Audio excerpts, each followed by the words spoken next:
Digital camera makers are searching for ways to differentiate their cameras from smartphone cameras, and the best way to do it is by providing high-end image quality and performance features that a smartphone camera cannot match. Buying a DSLR camera, short for Digital Single Lens Reflex, is a great way to achieve this separation. Before we get started with our video detailing the best DSLR cameras on the market, we have included links in the description for each product mentioned, so make sure you check those out to see which one is in your budget range. Starting off with the best overall DSLR camera, we have the Nikon D850. The Nikon D850 is the best DSLR for most people. Unlike its older sibling, the D810, the D850 comes with a respectable 45.7 megapixel sensor. It also takes 4K video and supports XQD memory cards, which speeds up the interfacing between the SD card and the camera and the computer. Petapixel posted about the video put out by Nikon Asia showing just how much faster the XQD card transfers photos. The old CF took 1 minute and 55 seconds to transfer 1,000 photos, while the XQD took only 35 seconds.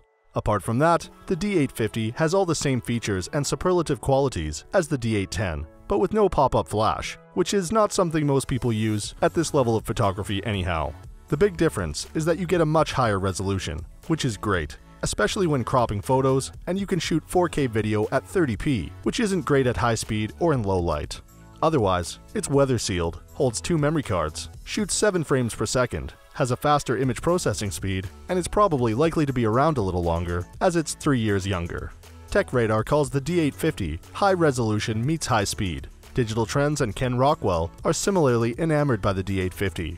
And if you've got the dough to blow, this is our favorite DSLR on the market right now. All that aside, our old pick, the D810, is still a strong camera, but if you're spending this much, it's probably worth tossing in a few $100s for the newer, high-res, higher speed option. Next up, we have the best mid-range DSLR camera, which goes to the Nikon D7500. If you have a bit of experience with photography and don't want your first DSLR to be an entry-level model, the Nikon D7500 is our favorite intermediate-level camera. It fits perfectly into this area of the DSLR market, offering much of what higher-end cameras do, but at a price point well below their price point. As Digital Photography Review discussed in its Nikon D7500 review, this camera offers the highest quality in the market among DSLRs with an APS-C-sized image sensor. It provides 20.9 megapixels of resolution, which is more than enough for most beginner and intermediate photographers. It's worth noting that our previous pick, the D7200, offered 24.2 megapixels, which is much more comparable to other DSLRs in this price range. The big trade-off is that you do get 4K video with the D7500. All in all, 20.9 megapixels is just fine for most anyone and even some professionals, so long as you're not doing heavy cropping or printing large posters. Steve's Digicam's D7500 review highlights the excellent viewfinder build quality that was also found in our previous pick. For those who have used film cameras in the past, the viewfinder was a key component to framing photographs. Photographers are often disappointed to find no viewfinder on a simple digital camera or on a smartphone camera, so having a high-quality viewfinder in the Nikon D7500 is a great feature. Up next, we have the best DSLR camera for beginners, which goes to the Nikon D3500. One thing we really like about the D3500, and all Nikon cameras for that matter, is its user-friendliness. Nikon is widely known and appreciated for making easy-to-use cameras, which alone earns it a large, loyal fan base. But just because it's easy to use doesn't mean it's necessarily a limiting camera. Sure, you can't shoot in 4K video, and there's no swivel or vari-angle screen, so capturing video or stills using the rear display at tough angles is more or less out of the question. The D3500 does come with a respectable 11-point autofocus and a 5 FPS burst shooting speed, which makes some other competitively priced cameras seem sluggish in comparison.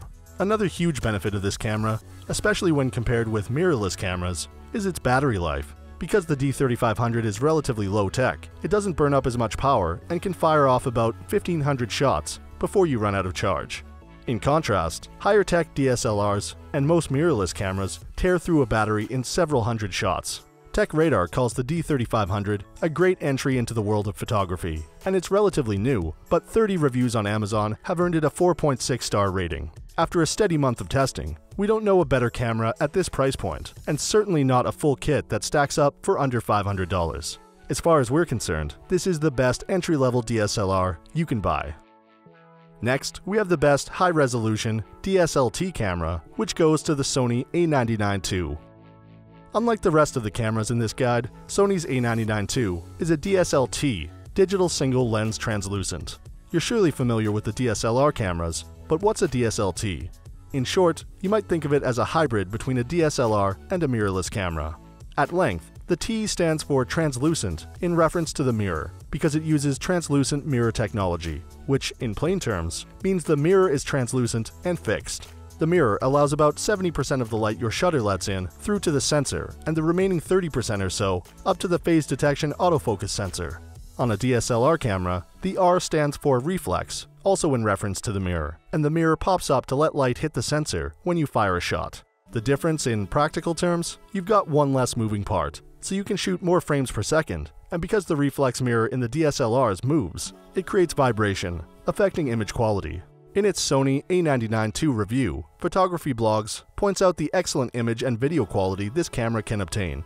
It offers a full-frame image sensor with an impressive 42.4 megapixels of resolution, allowing it to create amazing images. Because it's a relatively new camera, Sony has included a maximum video resolution of 4K, which makes it a strong video camera too. As Digital Photography Review mentions, the A99 II is able to give advanced photographers all the manual control options they could ever need. This means photographers can use a collection of camera settings that will yield the best results, even in tough shooting conditions, such as low light.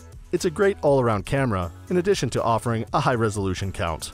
Burst mode performance is another area where the A99 II excels, as it can record up to 12 frames per second at a full 42.4 megapixels of resolution. Because the Sony A99 II carries a really high price point, you're going to want to make sure you have enough photographic experience to take full advantage of its feature set. If you feel like your skills are ready for a camera of the A99 II's level, few cameras on the market can match its still image and video recording quality. User reviews on Amazon are few, but largely positive, and the Huffington Post review agreed that it's a great high-end DSLR. And for our last pick, we have the best DSLR camera for sports photography, which goes to the Canon EOS 7D Mark II. Even though the Canon EOS 7D Mark II DSLR camera is a couple of years old, it remains Canon's fastest performing camera with an APS-C-sized image sensor. This is a slightly smaller image sensor in terms of physical size than you'll find with some other DSLRs, such as full-frame image sensors. However, for beginner photographers, an APS-C-sized sensor with 20.2 megapixels of resolution delivers more than enough image quality to meet their needs. Only experienced photographers will be wishing for more resolution. By offering this level of performance in an APS-C image sensor DSLR, Canon is able to sell the 7D at a mid-range price point. As explained in Photography Life's review of the 7D Mark II, you'll be able to capture those fast-moving subjects successfully with this DSLR's incredibly fast burst mode. The imaging resource rates the 7D Mark II as a perfect 5 stars, thanks to excellent image quality, its fast autofocus system, and its fast burst mode performance. The 7D's video recording capabilities are better than average too, which contributes to its ability to capture sports and wildlife scenes. You can record full HD video at up to 60 frames per second, and the 7D Mark II includes a 3.5mm microphone jack as well as a headphone jack to ensure a strong audio signal. If you really want to step up your sports photography or are looking to go pro, the Canon 1DX Mark II is tops. Mind you, it's also more than $5,000. The Canon 7D Mark II is just a little too old to incorporate 4K video recording, which is a slight disappointment in an otherwise strong DSLR.